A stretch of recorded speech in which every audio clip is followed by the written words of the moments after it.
So what's the challenge for us? Very clearly to be able to know them. I think that really is the starting point.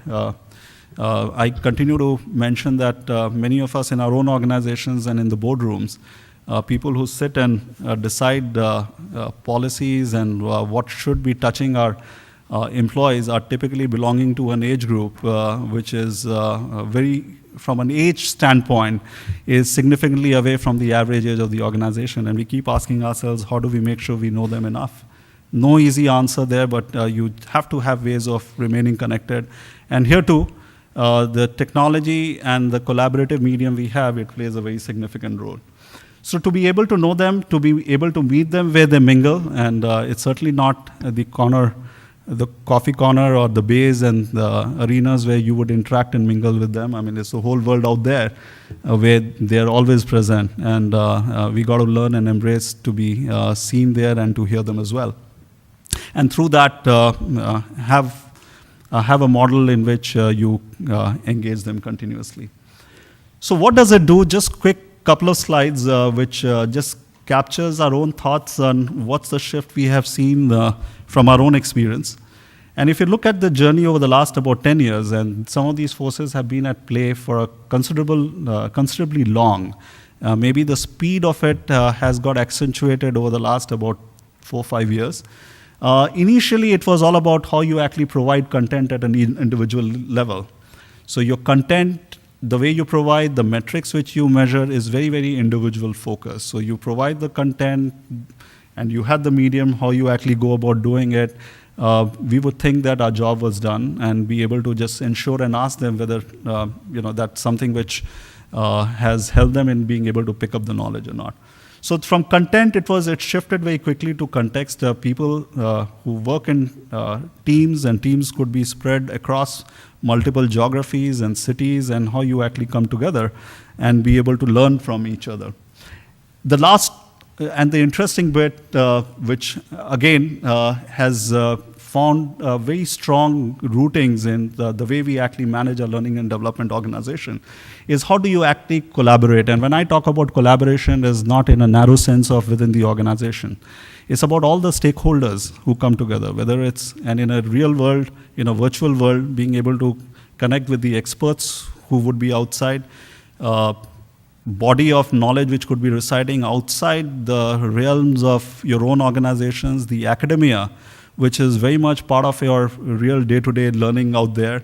And of course, the expertise which could be lying, think about it, 110,000 people organizations, many of them have spent considerable number of years, being able to capture all that together and make that as a wholesome integrated learning experience. And that really is the world in which today we are. And those who are able to harness it well enough certainly find that they have a competitive edge in being able to just march on this continuous journey of making sure that the talent is always ready in terms of capability. Just a summation of whatever I actually spoke about.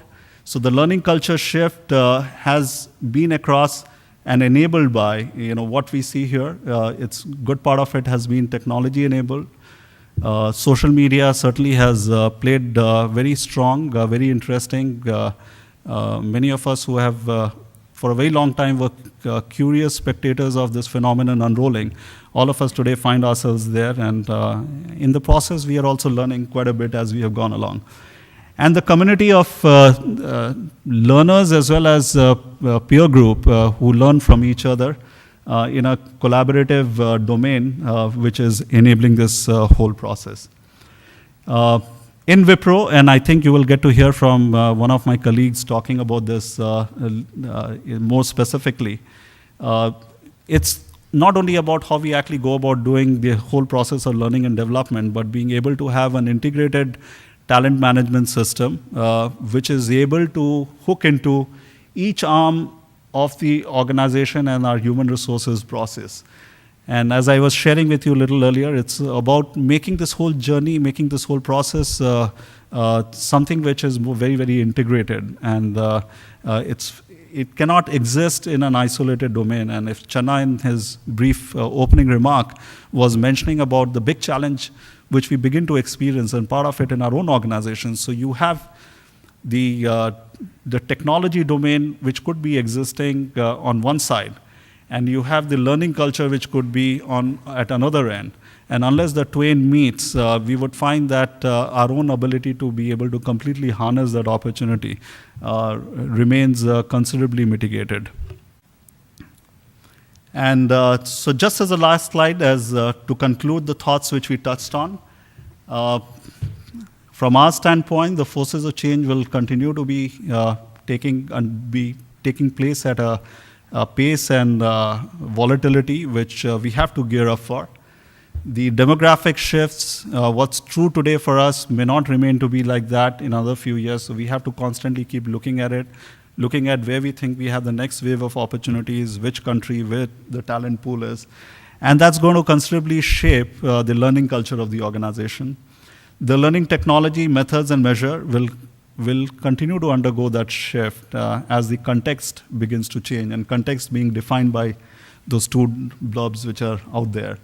And for us, the way we look at it, learning will continue to be an integrated, wholesome organization experience, which every part of the organization needs to create that enabling environment where people who walk through the gates of our own campuses, they feel as they go through the process of interaction, engagement, every moment, every day is an experience for them. They feel they are more enabled. They enhance their own knowledge base, which is helping them to be able to contribute more effectively to the organization.